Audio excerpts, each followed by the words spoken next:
What's going on, everyone? Welcome back to the channel. I got my new gun back from warranty. You remember my last video, I was talking about how I possibly could have fixed it, but it was something that I felt like needed to be addressed to Tisas SDS imports.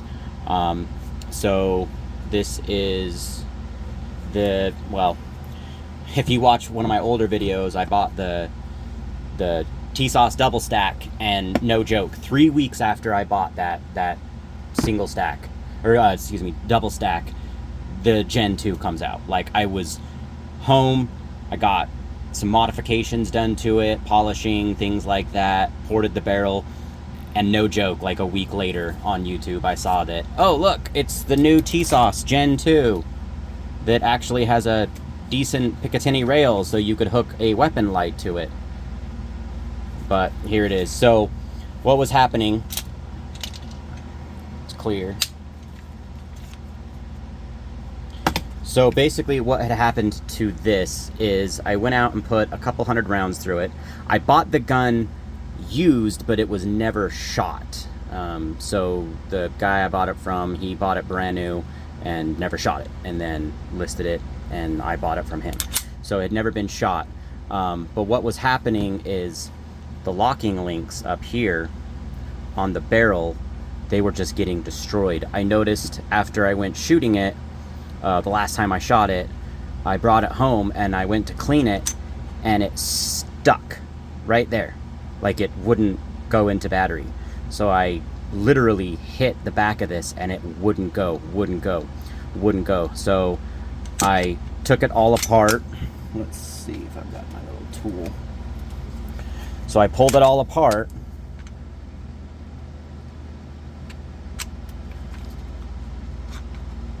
and noticed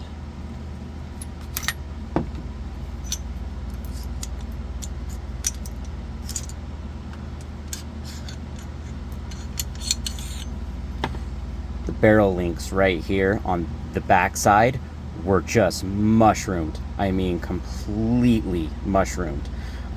You could just rug your fingernail right here and it would catch. You wouldn't even clear it. So I don't know if the locking link was too short, or they didn't properly cut the barrel to where it would fully go up and lock into the links right there. So I was like, you know, I could potentially fix this. Luckily I had caught it early enough that it did a little bit of damage to the barrel, but I think if I got it to properly lock up, it would have been fine.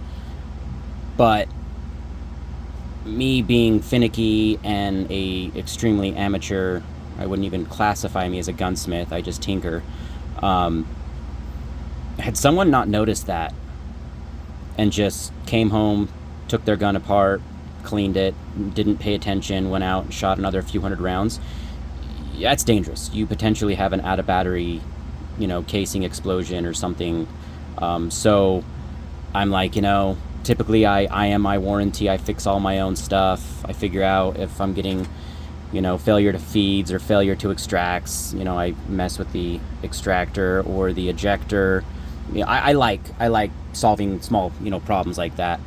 But that was something that absolutely needed to be addressed from them. So, you know, I got an email the day they received it, and they're like, okay, it'll take about 30 days. And I was like, man, you know, that's a long time. And not 4 days, business days later, I got an email saying it's done, it's on its way back. I mean, I got this printout of everything that they did to the gun, new barrel and slide installed, which is great. I just kind of wish that in the email, I mean, I know they're just AI automated, they've got a lot going on. I just wish they would have said, hey, we got a new slide and a barrel put on and we have it coming back your way. Because I kind of wish they would have got a hold of me, because I really want to buy another one of these fiber optic sights for my Gen 1 that I bought, and 2 weeks later this came out. But no, they did a really good job with the Generation 2. It almost kind of looks like if like the Staccato P and the Prodigy had a baby, I guess you could say. Because I really like how the dust cover comes all the way up, and I'm not a huge fan of how they taper it down right here, but it does make sense for holstering. It kind of gives, instead of it just being a square like on my emissary, I have noticed on my emissary when I go to put it in my holster, it kind of gets caught, so maybe it just kind of helps it slide into the holster a little better.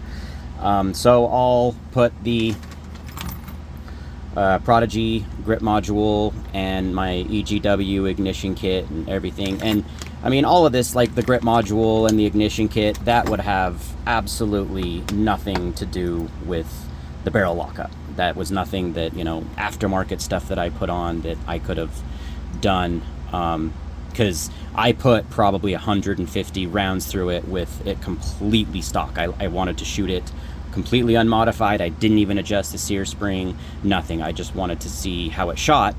And then I put, you know, this guy on, and even when I got home, the first time I shot it when it was completely stock, I noticed it would just kind of, right before it would do full lockup, it kind of had a little, almost felt like a burr or something, and I was like, oh, it's a new gun. It'll, you know, the 500 round break-in period or whatever.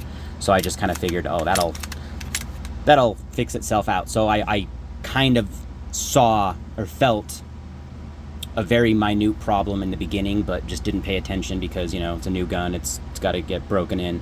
And then when I went out and shot it the second time, I was home cleaning it, and yeah, I went to put the slide forward, and I was with my hand hitting this as hard as I could, and it would not go into battery. I actually had to tilt the gun up and shake the barrel to get it to go into battery. Bizarre. I don't know, but feels okay now. It feels like the barrel is going in and locking up as it should.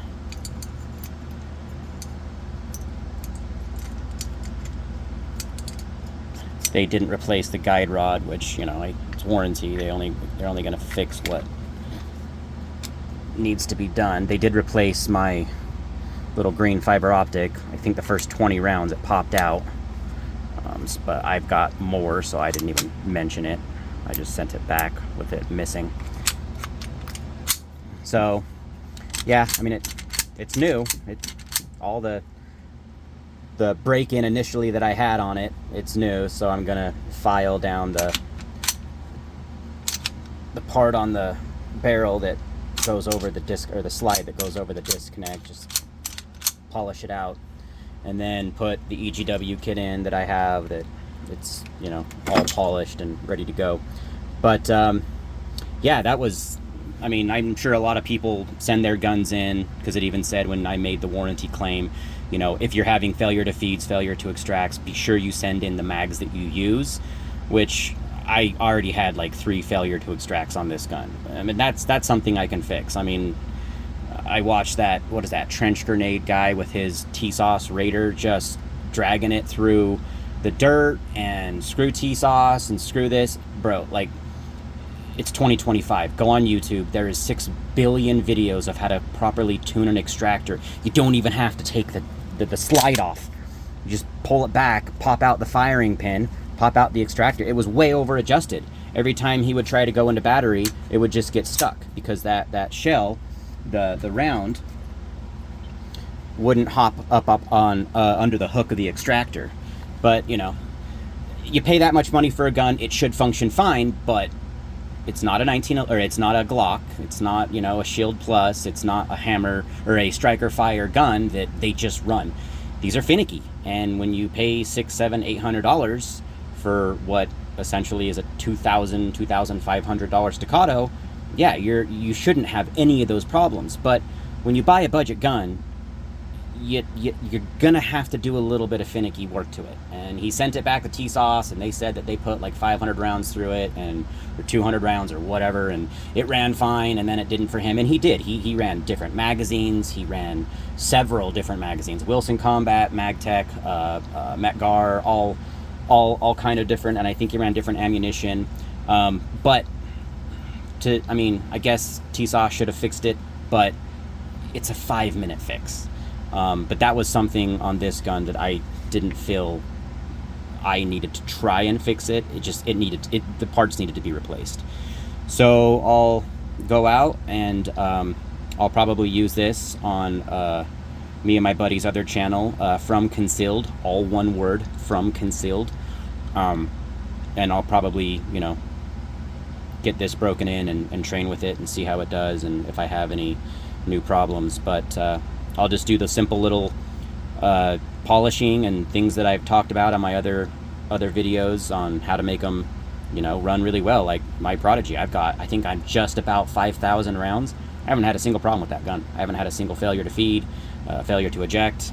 Everyone's had all these comments and reviews about them. I mean, maybe I got lucky because the only thing that I did was an EGW kit, and that was after I'd already put over 2,000 rounds through it, and I just polished some stuff and put a lighter spring, main spring is lighter, recoil spring is lighter, but everything is stock. I haven't even adjusted the extractor. I took it out, polished the areas that, give it the best fighting chance to hop over the back of the casing. That's it. I mean, it runs fine. If you watch the channel From Concealed, 99% of the time I'm shooting the Prodigy, and it just goes. So yeah, I mean, unless you're willing to spend $2,000+ and better not have any problems, you're gonna have problems with these guns. They're mass produced. They're pick and pulled from a barrel from a bucket with 70 sears and 500 sear springs, and they just throw them together and shoot them a couple times and then ship them. So when you spend that much money on these high quality Nighthawk Customs and Atlas Gunworks, they're hand built guns. I mean, even Staccatos aren't hand built anymore, but they're quality controlled. That's what you're paying for. You're paying for the research and development. But I've been really happy with Tisas and SDS imports. Their customer service was fantastic. Took them a little bit to get back to me. I understand they're busy, but I mean, I had a week and a half, maybe 2 weeks turnaround time with the Labor Day holiday. So yeah, I mean, they know ifs, ands, or buts. Well, you didn't buy this gun brand new, they didn't give me a runaround. They just said, okay, send it in. Boom, put a brand new slide and barrel on it and sent it back. So hopefully it's fixed and good to go. But in the meantime, I really like the look.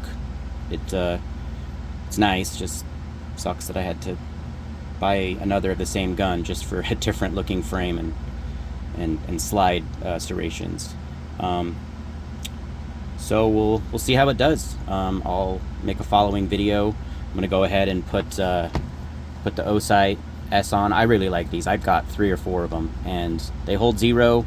The dot isn't the most crispest of crisp clear like a Holosun or a Trijicon, but for sub $200, man, I mean, you can even see it came loose a little bit and it took a beating. It still holds 0, dead on. I'm really impressed with them. In fact, I had a problem with one of them, and I bought it new, and the dot just stopped working. It just bang, bang, bang, no dot.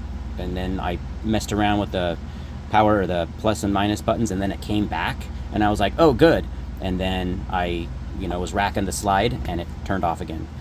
Made a claim with them, no holds barred. They literally, they had a new one shipped to me before I could even ship the old one to them. So, this is the Amazon world we live in. Everyone wants it, yesterday. But amazing customer service. They didn't question it. They didn't ask anything. Just, here you go. Here's your replacement. Lifetime warranty. Thanks for watching, guys. Let me know if you have if you've had problems with your Gen 2s, any similar problems like that. But yeah, keep your eye when you're taking your gun apart to clean it. Even just what's in the owner's manual, field strip to clean it. Be vigilant of that stuff. Had I kept shooting it, I mean, you can still pull these slides back, and most of the time the hammers, see, that wasn't even all the way into battery, and you can still get that hammer to fall. So if it's open a little bit up here, and that pops out of battery, I don't want to find out. I don't want to be there when that happens. So thanks for watching, guys. Appreciate all the new subscribers. It means a lot. Thank you.